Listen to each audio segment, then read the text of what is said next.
참 예수님, 네, 오늘은 아기 예수님께서 세상 모든 민족들에게 공적으로 당신 자신을 드러내신 그러한 주님 공연 대축일입니다. 네, 주님께서 이렇게 공적으로 하느님의 아드님이시고 또 이 세상의 진정한 왕이시라는 것을 드러내신 그런 일에 주역을 담당한 사람들이 바로 누구죠? 동방박사. 여기 구유에 보시면은 지난번 성탄 대축일 때 보지 못했던 동방박사 상이 여기에 놓여 있죠.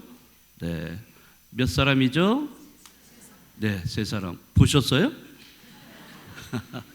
네, 우리가 세 사람으로 이렇게 이야기하고 있죠.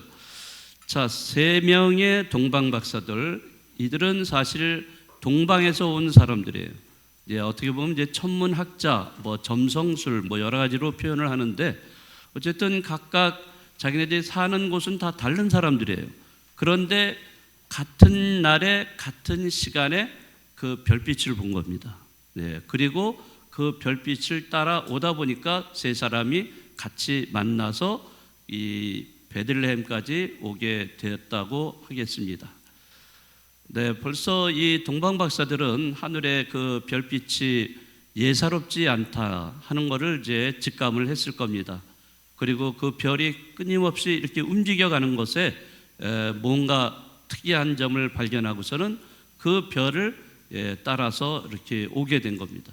다시 말하면 별이 이 동방박사들을 인도하고 있었다고 할 수 있을 겁니다. 별이 인도하는 데에 따라서 이 동방박사 세 사람은 거친 들판도 건너고 또 메마른 사막도 지나고 그러다가 마침내 이 별빛이 베들레헴, 그것도 마구간 위에서 딱 멈추게 되죠. 자, 그래서 그 세 사람은 너무나 기쁜 나머지 거기에 누워 계신 아기 예수님을에게 경배를 하고 또 자신들이 가져온 선물, 뭐예요? 황금, 유향, 몰약, 이 세 가지 아주 귀중한 선물을 아기 예수님께 바치고 그리고 이제 각자 고향으로 돌아가게 됩니다. 자, 오늘 이 동방박사의 이야기 복음을 통해서 우리가 들으셨지만은 이것은 한마디로 말하자면은 우리 신앙의 여정을 우리에게 알려주고 있다고 보겠습니다. 우리의 신앙의 여정은 바로 동방박사가 보여준 그 여정과 같다. 그래서 동방박사들은 사실 자기가 살고 있던 장소에서 떠나서 베들레헴까지 왔다가 아기 예수님께 경배를 하고 다시 각자 어디로 가죠? 자기 집으로 돌아가죠. 자, 이거를 우리는 뭐라고 부르냐? 이것을 순례라고 합니다. 순례.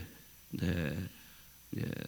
그래서 이 순례라는 말이 상당히 우리에게는 중요한 그런 용어라고 할 수 있어요. 왜냐하면 우리 신앙의 여정은 우리는 관광도 아니에요. 네? 관광도 하고는 틀리죠. 우리는 한번 잠깐 왔다가 가는 즐기기 위한 그런 것도 아니고 또 정처 없이 떠돌아다니는 방랑도 아니에요. 그렇다고 해서 어쩔 수 없이 자기가 살던 곳에서 떠나서 안전한 곳으로 옮기는 난민과 같은 이주도 아니라는 거죠. 관광도 아니고 또 방랑도 아니고 이주도 아니고 뭐라고요? 순례라는 것입니다. 순례는 분명한 목적지가 있어요. 우리가 예루살렘을 성지 순례를 한다 그러면 예루살렘 가장 우선적인 성지, 우리가 홀리랜드라고 하는데 이 홀리랜드의 근본은 바로 예루살렘이에요. 다른 거 다 성지라고 얘기들 하는데 그거는 이제 제2차적인 성지라고 할 수 있고요. 진짜 성지는 예루살렘입니다. 예루살렘. 그래서 여러분들 예루살렘은 한 번은 가보셔야 돼요. 정말 예루살렘을 가보셔야 예수님이 태어나신 것, 예수님이 공생활하시던 것, 또 십자가에 못 박혀 돌아가신 그런 골고타 다 이거를 다 보게 되는 곳이 예루살렘입니다. 그게 우리 신앙의 원천이 거기에 있기 때문에 그렇습니다. 자, 순례는 아까도 말씀드렸듯이 분명한 목적지가 있어요. 그 목적지를 향해서 가는 그러한 믿음의 여정입니다. 바로 그러기에 순례자는 자신의 마음속에서 솟구치는 하느님을 향한 갈망을 지니고 있는 존재입니다. 우리는 이 세상을 살아가면서 모두가 다 하느님을 향하고 있는 뭐예요? 순례자입니다. 순례자. 어느 누구도 여기에서 제외될 수는 없어요. 자, 이러한 순례자인데 하느님은 이러한 순례자들을 부르시고 이끌어 주시는 분이십니다. 자, 오늘 복음에 나오듯 동방박사를 불러준 것이 뭐였어요? 뭐를 보고서 예루살렘까지 오게 됐습니까? 별빛이에요. 별빛. 별빛이 계속 인도를 하지 않았어요? 네, 그래서 아기 예수님을 만날 수 있도록 해주었습니다. 바로 그 별빛은 다른 말로 표현하면 하느님의 부르심 또는 하느님의 이끄심이라고 얘기할 수가 있습니다. 그래서 동방박사들은 하느님의 부르심을 받은 사람들이다, 이렇게 얘기할 수가 있습니다. 하느님의 부르심과 이끄심에 그들은 억지로 떠난 것이 아니라 자기 스스로 자발적으로 기꺼이 선택을 해서 떠나게 된 겁니다. 자, 왜 그럴까? 그들은 순례의 궁극적인 목표는 바로 아기 예수님이 진정한 이 세상의 왕을 만날 수 있다는 확신과 희망을 가지고 있었기 때문입니다.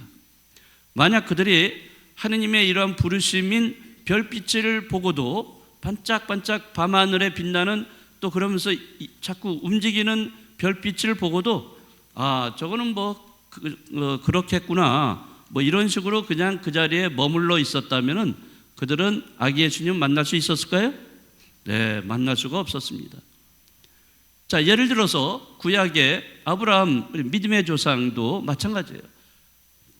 어느 날 하나님께서 그 아브라함에게 나타나셔서 네가 살고 있는 곳을 떠나서 내가 보여줄 땅으로 가거라. 자, 이렇게 부르셨습니다. 자, 그럴 때 아브라함이 만약에 하느님의 부르심을 거역을 하고 나는 떠나지 않겠습니다, 그리고 그냥 머물러 있었다면 믿음의 조상이 될 수 있었을까요? 없었습니다.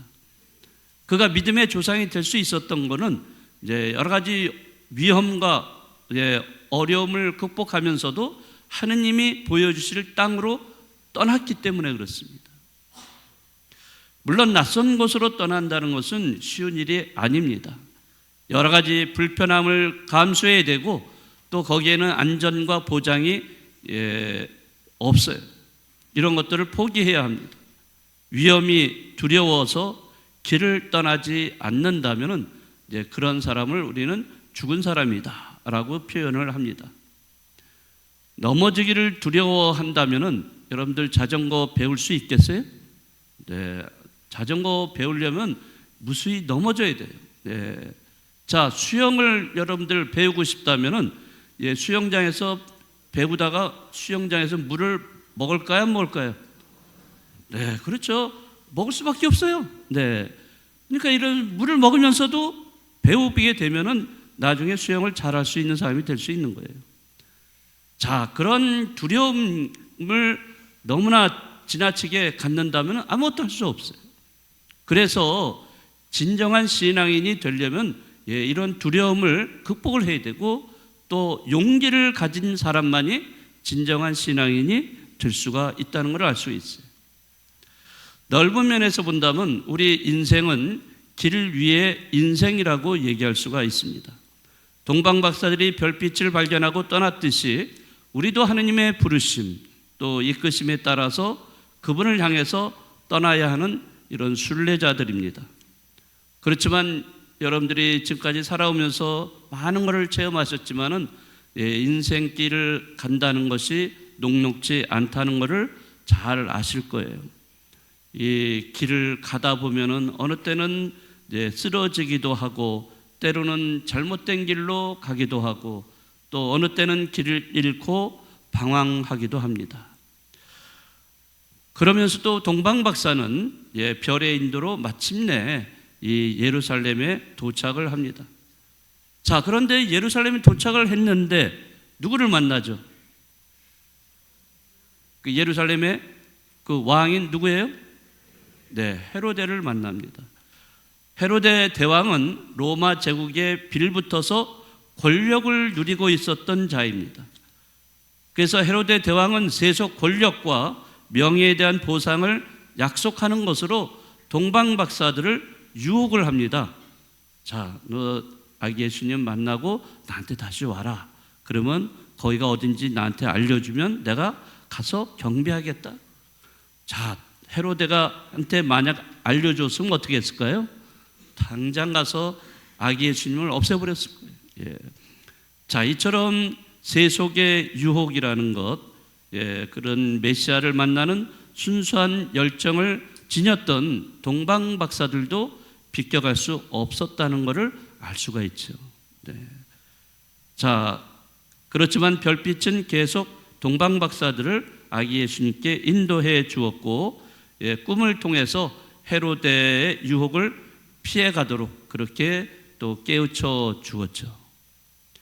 우리도 신앙생활을 하면서 하느님의 부르심 또 이끄심에 따라 살아가겠지만은 여러 가지 유혹들이 있을 거예요. 그 유혹 중에 하나는 자기가 자기 자리에서 안주하는 것. 그래서 편안한 삶을 살아가도록 그렇게 유혹하는 것. 이것이 어떻게 보면 지금 시대 헤로데의 유혹이라고 할 수가 있습니다. 이렇게 신앙생활도 십자가 없이 고통 없는 영광, 십자가 없는 부활, 이런 것만을 추구하는 이런 유혹이 얼마나 많은지 몰라요. 그래서 우리는 늘 선택을 해야 합니다. 자, 하느님인가 헤로데의 유혹인가? 늘 이 유혹과 또 여기에 대한 또 선택은 늘 우리에게 다가오고 있습니다. 우리의 인생이 정말 하느님을 향한 순례의 길이라는 사실을 깨닫는다면 우리는 어떠한 세속의 유혹도 물리치고 별빛을 따라서 예수님을 만나고 그분께 경배하는 신앙이 되어야 할 것입니다. 돌아오는 한 주간 또 아기 예수님을 찾아서 떠나는 그런 믿음의 순례의 길이 되시기 바라겠습니다.